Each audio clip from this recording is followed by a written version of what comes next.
Welcome back, everybody. All right, so you may have seen those viral videos on social media. You know, the Museum of Ice Cream creating quite the craze right here in Miami, in fact, with its grand opening this week. So here to run through some of the tasty treats being offered as you eat your way through this museum, because that's what you're going to do, is Operations Manager Natalie Pryor, also known as Praline. Good morning. Good morning. I love your ice cream name, and she just told me that once you go to the museum, you have to just shed your real name and become an ice cream. Yes, absolutely. You become an ice cream person, you let go of who you were before, and you come into the museum and we give you permission to play like a kid. All right, I guess I'm going to be butterscotch then today. There we go. Okay, so the museum is really a social media mecca. We're going to throw up some video and show you how beautiful this place is. Tell us a little bit about this museum and what people can experience there. Absolutely. So we are an interactive experience.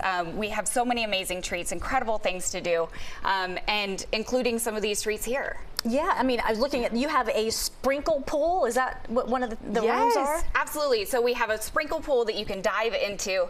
Where else in the world do you get to dive into a pool of sprinkles? It's an immersive experience. And speaking of some of the treats, now the cool thing about this museum, I understand, you can actually, like I said, eat your way through it, right? So talk to me about what some of the treats are that people can experience. Of course. So we don't have our first treat here. You have to come to the museum to give that one a try.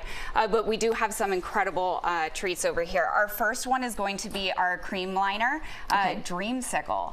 It's this drink right here. Yes. I love it. So come get your first class experience at our museum and enjoy our cream liner. So when you go to the room, it looks like you're in, I guess, an airplane, right? That's why it's called a cream liner. Yes. And do the rooms smell like what you're experiencing? Absolutely. We try to touch on all of the senses when you are in our museum. Very, very cool. Yeah. And what is this right here? So this is actually going to be our beach bum, which is our sensory treat. Okay. So we go through the different senses, what things taste like, the textures of the ice cream, and it's really meant to just bring you back to your childhood and what's your first memory of ice cream. Those push pops. This reminds me of those orange push pops. This is so good. Absolutely.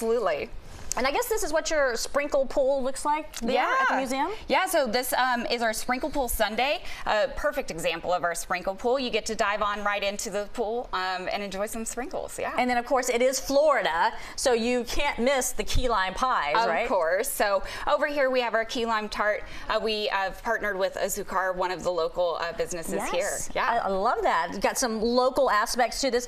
Now, the cool thing about this is a permanent fixture. You had pop-ups in the past. Why have you decided to make this permanent? Well, I mean, we love bringing ice cream and joy to people, so why not make it permanent? Well, and in Miami, you know, this is a real treat for us because there's only 6 of these permanent locations worldwide, correct? Right now there's 4. We're opening up more as we go. By the end of next year, we'll be up to that 6. Yeah. All right, well, there you go. So head on down to the Museum of Ice Cream and enjoy all of these treats. Thanks for joining us. My pleasure. Praline. I appreciate it.